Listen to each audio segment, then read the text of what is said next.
ఏరా శ్రవణ్, నీ పరిశోధన బాగా జరుగుతోందా? డాక్టరేట్ తీసుకున్నాక ఏం చేద్దాం అనుకుంటున్నావురా? అదే అక్కయ్య, విదేశాలకు వెళ్దామని అనుకుంటున్నా. కణజీవ శాస్త్రం పైన ఇంకా ఎక్కువ విజ్ఞానాన్ని సంపాదించాలని అనుకుంటున్నా. కణజీవ శాస్త్రం విదేశాలు అంటున్నావు, ఎప్పుడు వెళ్తున్నావు మావయ్య? ఓ అబ్బో, బయలుదేరింది పెద్ద సైంటిస్ట్. తను కూడా కణజీవ శాస్త్రం విదేశాలంటూ కలవరింతలు. ఒరేయ్ చెల్లిని అలా అనకూడదు. పై చదువుల కోసం విదేశాలకు వెళ్ళాలనుకోవడంలో తప్పులేదు కదా. అవును, హరిణికి కూడా పరిశోధన మీద, అందులోనూ కణజీవ శాస్త్రం అంటే మక్కువ ఎక్కువరా. అవునా హరిణి, నువ్వు ఈ విధంగానే వాటిపైన ఎక్కువ మక్కువ చూపిస్తే తప్పకుండా సైంటిస్టు అవుతావు. మామయ్య, నువ్వు ల్యాబ్లో ఏ పరిశోధన చేస్తుంటావు? కొంచెం వివరంగా చెప్పవు? కణ నిర్మాణం గురించి పరిశోధన చేస్తున్నాను. మామయ్య, ఇటుకలన్నీ కలిసి గోడలు, గోడలు కలిసి గదులు, గదులు కలిసి ఇల్లైనట్లు జీవుల్లో కణాలు కణజాలాలుగా, కణజాలాలు అంగాలుగా, అంగాలు దేహంగా ఏర్పడుతున్నాయి కదా. అవును, కరెక్టే. మావయ్య, ఏకకణ జీవుల్లో ఒకే కణం ఉంటుంది కదా, మరి వాటిల్లో జీవక్రియలు ఎలా జరుగుతాయి? అబ్బా, దీనికి అన్ని అనుమానాలే. అరే శ్రవణ్, వీళ్ళకి కణజీవ శాస్త్రం నిర్మాణం గురించి కాస్త వివరంగా చెప్పరా. నాకు లోపల బోలెడంత పనుంది. అలాగే అక్కయ్య. హరిణి, ఏకకణ జీవుల గురించి అడిగావు కదా, చెబుతాను విను. జీవులన్నింటిలో నిర్మాణాత్మక, క్రియాత్మక ప్రమాణం కణం. ఏకకణ జీవుల్లో ఉన్న ఒకే కణం జీవక్రియలన్నిటినీ నిర్వహిస్తుంది. బహుకణ జీవుల్లో అనేక కణాలు ఉంటాయి కాబట్టి పని విభజన జరుగుతుంది. వృక్షాల్లోనూ జంతువుల్లోనూ కణాలు ఒకేలా ఉంటాయా మావయ్య? అదా, వృక్షకణానికి జంతుకణానికి మధ్య పోలికలు ఉన్నాయి, భేదాలు ఉన్నాయి. వృక్షకణ నిర్మాణం గురించి వివరించవా?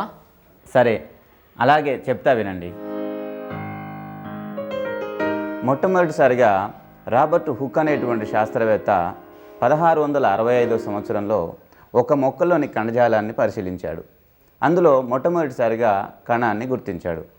కణాన్ని మనం మన సాధారణ కంటితో చూడలేం, అలాగే సంయుక్త సూక్ష్మదర్శినితో కూడా స్పష్టంగా చూడలేం. కానీ ఎలక్ట్రాన్ సూక్ష్మదర్శినితో స్పష్టంగా చూడగలుగుతాం. ఎలక్ట్రాన్ సూక్ష్మదర్శినితో చూసినప్పుడు కణంలో ముఖ్యంగా 2 ప్రధాన భాగాలు కనిపిస్తాయి. అవి కణకవచం, జీవపదార్థం. ప్రతి కణం చుట్టూ కణకవచం ఉంటుంది.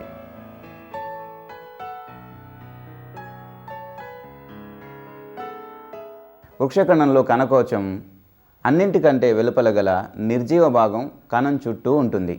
గట్టిగా, మందంగా ఉంటుంది. కణంలో కణకవచం మినహా మిగిలిన జీవభాగాన్ని జీవపదార్థం అంటారు.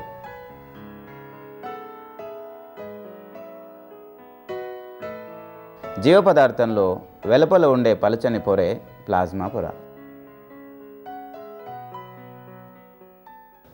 మావయ్య, కణకవచం వృక్షాల్లోనే ఉంటుందా? అవును కిరణ్, కణం చుట్టూ కణకవచం ఉంటుంది. వృక్ష కణాన్ని కణకవచం ఉండడాన్ని ఆధారంగా చేసుకుని జంతు కణం నుండి వేరు చేయవచ్చు. కణకవచం దేనితో నిర్మితమై ఉంటుంది? దాని పనేమిటి? కణకవచం ముఖ్యంగా సెల్యులోజ్తో నిర్మితమవుతుంది. ఇది గట్టిగా, కఠినంగా ఉన్న నిర్జీవ భాగం. ఇది కణంలో ఉన్నటువంటి భాగాలని రక్షిస్తుంది. మరి కణకవచం ఏ విధులను నిర్వహిస్తుంది? బేష్, మంచి ప్రశ్న అడిగావు. కణకవచం మొక్కకు యాంత్రిక బలాన్ని సమకూరుస్తుంది. కణకవచం ఉంది గనుకే మొక్కలు పొడవైన, ఎత్తైన, బరువైన కొమ్మలు, రెమ్మలు, కాయలు, కాండం వాటి బరువులను మోయగలుగుతుంది. అలాగే కణం నీటిని పీల్చుకొని వైశాల్యానికి మించి ఉబ్బకుండా చూస్తుంది. ప్రక్క కణాలు సన్నని నాళాల ద్వారా సంబంధాన్ని కలిగి ఉంటాయి. వీటిని ప్లాస్మోడెస్మటా లేదా కణద్రవ్య బంధాలు అంటారు. వీటి ద్వారా కణంలో ఉన్న జీవపదార్థము, నీరు ఒకదాని నుండి ఒకదానికి ప్రసారం అవ్వడానికి సాధ్యపడుతుంది. మామయ్య, జీవపదార్థం గురించి చెప్పవా? అలాగే జీవకణాలలో నిండి ఉండే పారదర్శకమైన, స్నిగ్ధమైన కొలాయిడల్ ద్రావణాన్ని జీవపదార్థం అంటారు. దీనిలో కణాంగాల మరు ఉంటాయి. దీనిలో ఎక్కువ శాతం నీరే ఉంటుంది.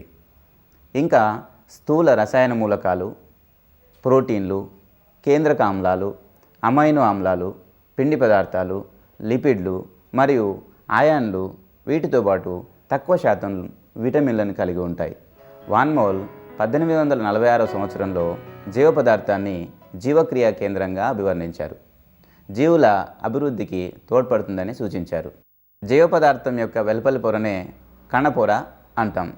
దీనినే ప్లాజ్మా పొర లేదా ప్లాజ్మా లెమ్మ అని కూడా అంటాం. ఇది వృక్షకణంలో కణకవచానికి వెలుపలి పరదీయ పొరగా కణకవచానికి లోపలి వైపు ఉంటుంది. మరి కణద్రవ్యం గురించి చెప్పవా మామయ్య? ఓ తప్పకుండా. ప్లాజ్మా పొరకు కేంద్రక పొరకు మధ్య గల జీవ పదార్థాన్నే కణద్రవ్యం అంటారు. మరో విధంగా చెప్పాలంటే కేంద్రక రహిత జీవ పదార్థాన్నే కణద్రవ్యం అంటారు. ఇందులో ఎక్కువ శాతం నీరే ఉంటుంది, తక్కువ శాతం ప్రోటీన్లు, క్రొవ్వులు, అకర్బన పదార్థాలు ఉంటాయి. అది సరే, కణాంగాలన్నావు, ఒక్కో దాని గురించి చెప్పవు? ఓ అలాగే, వృక్షకణ నిర్మాణ అధ్యయనంలో వీటన్నిటి గురించి చెప్పుకోవాల్సిందే. కణద్రవ్యంలో అనేక త్వచపూరిత కణాంగాలు ఉండి వివిధ జీవక్రియలు నిర్వహిస్తాయి. ఎలక్ట్రాన్ సూక్ష్మదర్శిని ఇతర ఆధునిక సాంకేతిక విధానాల ద్వారా జరిపిన పరిశీలనల్లో కణద్రవ్యంలో రిక్తికలు, ప్లాస్టిడ్లు, మైటోకాండ్రియన్లు, అంతర్జీవ ద్రవ్యజాలము, రైబోజోమ్లు, గాల్జీ సంక్లిష్టం, కేంద్రకం మొదలైన కణాంగాలు ఉంటాయని కనుక్కున్నారు.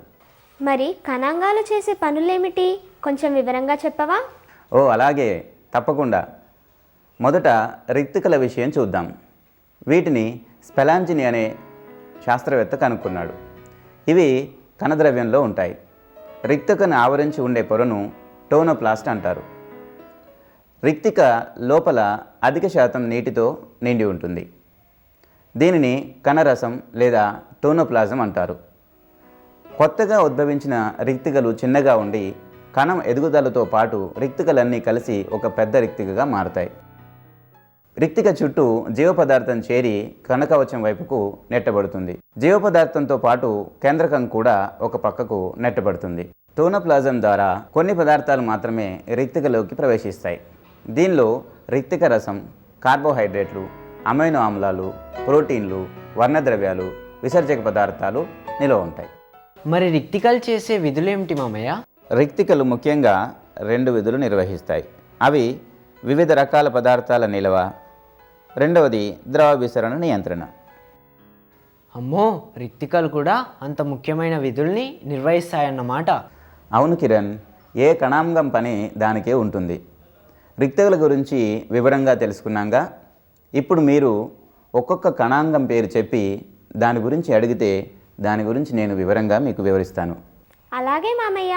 అయితే ఇప్పుడు ప్లాస్టిడ్ గురించి చెప్పు. అలాగే, ప్లాస్టిడ్లని బహురూపకత్వ కణాంగాలు అంటారు. వీటిని ఆంటన్ వాన్ లివెన్హాగ్ 1698లో కనుక్కున్నాడు. షింపర్ అనే శాస్త్రవేత్త 1883లో వీటికి ప్లాస్టిడ్లని పేరు పెట్టాడు. ఇవి అన్ని వృక్ష కణాల్లో ఉంటాయి. మొక్క కణానికి వివిధ వర్ణాలను లేదా రంగులను కలుగజేసే కణాంగాలు ఇవే. వీటిలోని వర్ణద్రవ్యాలే పుష్పాలు, పండ్లు, పత్రాలలో రకరకాల రంగులకు కారణం. ఇక నిర్మాణం, జరిపే జీవక్రియ, వాటిలోని వర్ణద్రవ్యాలను బట్టి ప్లాస్టిడ్లని 3 రకాలుగా వర్ణించారు. అవి ల్యూకోప్లాస్ట్లు, క్లోరోప్లాస్ట్లు, క్రోమోప్లాస్ట్లు. మామయ్య, ల్యూకోప్లాస్ట్లు అంటే? తెలుపు రంగులో కానీ వర్ణరహితంగా కానీ ఉండే ప్లాస్టిడ్లే ల్యూకోప్లాస్ట్లు. ఇవి మొక్కల వర్ణరహిత భాగాలలో, ముఖ్యంగా సూర్యరశ్మి సోకని భాగాలైన విత్తనాలు, దుంపలు, వేర్లు, కొమ్మలలో ఉంటాయి. ఇవి గుండ్రంగా లేదా పుల్లలుగా లేదా కోడిగ్రుడ్డు ఆకారంలో గానే ఉంటాయి. ఆహారాన్ని నిల్వ చేయడం వీటి పని. మరి హరిత రేణువుల సంగతో? అవే క్లోరోప్లాస్ట్లు. ఇవి ఆకుపచ్చగా ఉంటాయి. సూర్యరశ్మి సోకే భాగాల్లో ఎక్కువగా ఉంటాయి. వీటిలో క్లోరోఫిల్ అదే పత్రహరితం ఉంటుంది. కణంలో కేంద్రకంలో ఉండే డిఎన్ఏ, జీవ పదార్థంలో ఉండే రైబోజోములు కాక కొద్దిగా డిఎన్ఏ మరియు రైబోజోములు కూడా ఈ పత్రహరితంలో ఉంటాయి. సౌరశక్తిని గ్రహించి దాన్ని రసాయన శక్తిగా మార్చటమే హరితరేణువు ముఖ్య విధి. కిరణజన్య సంయోగ క్రియలో ఇవి ప్రధాన పాత్ర వహిస్తాయి. ప్లాస్టిడ్లే లేకపోతే మనకి ఆహారం ఉండదు, అంతే కదా మావయ్య? వెరీ గుడ్, బాగా చెప్పావు. అది ఎలాగో చెప్పు హరిణి. అవి ఉంటేనే కదా కిరణజన్య సంయోగ క్రియ జరిగేది, మొక్కకు కావాల్సిన ఆహారం తయారయ్యేది, వాటి ద్వారా అన్ని జీవులకు ఆహారం అందేది. Very good Harini. మామయ్య, చాలా రకాల పండ్లు పూలకు ఎరుపు, ఆరెంజ్, పసుపు వంటి రంగులు ఉంటాయి కదా, మరి వాటికి ఆ రంగులు ఎలా వస్తాయి? మంచి ప్రశ్న అడిగావు. ఆకులు, కాయలు, పండ్లు ఇలా మొక్క భాగాలన్నిటికీ క్రోమోప్లాస్టుల్లోని వర్ణద్రవ్యాల వల్ల ఎరుపు, నారింజ, పసుపు మొదలైన రంగులు వస్తాయి. మీకు ఆసక్తికరమైన అంశం చెప్తాను వినండి. ల్యూకోప్లాస్టులు, క్లోరోప్లాస్టులు, క్రోమోప్లాస్టులు ఒక రంగు నుండి మరొక రంగులోనికి మారే శక్తి కలిగి ఉంటాయి. అందువల్లే ప్లాస్టులని బహురూపకత్వ కణాంగాలు అంటారు. లేతగా ఉన్నప్పుడు ఆకుపచ్చ రంగులో ఉండి ముదిరిన కొద్దీ రంగు మారే ఏవైనా కూరగాయలు లేదా పండ్ల పేర్లు చెప్పు కీర్తి. టమాటాలు, మామిడి పండ్లు. లేత టమాటాలు తెలుపు వర్ణంలోను, ముదిరిన కొద్దీ ఆకుపచ్చగాను, ఆ తరువాత పండిన తర్వాత ఎర్రగా మారుతాయి. అదేవిధంగా మామిడికాయలు ఆకుపచ్చ రంగు నుండి పండిన తర్వాత పచ్చటి పసుపు రంగులోకి మారుతాయి. ఇలా ఎన్నో పుష్పాలు, పండ్లు రంగులు మారడం మీరు గమనించే ఉంటారు. సరే, ఇంకో కణాంగం పేరు నువ్వు చెప్పు కిరణ్. మైటోకాండ్రియా. గుడ్. కణానికి జీవక్రియలకి కావలసిన శక్తి మైటోకాండ్రియా నుండి లభిస్తుంది. మైటోకాండ్రియా దండాకారంలో ఉండే కణాంగం. వీటిని తొలుత కొల్లికర్ అనే శాస్త్రవేత్త కనుక్కున్నాడు. బెండ 1897లో వీటికి మైటోకాండ్రియా అని నామకరణం చేశాడు. ఇవి కణానికి కావలసిన శక్తిని అందిస్తాయి. అందువల్ల మైటోకాండ్రియాని కణశక్తి అంగారాలు అంటారు. పిండి పదార్థాలని, క్రొవ్వులని ఆక్సీకరణ చేసి శక్తిని విడుదల చేస్తుంది. వీటిలో కొద్దిపాటి DNA మరియు రైబోజోములు ఉంటాయి. గాల్జీ సంక్లిష్టం సంగతేమిటి? గాల్జీ సంక్లిష్టాన్ని కమిల్లో గాల్జీ అనే శాస్త్రవేత్త 1898లో గుర్తించాడు.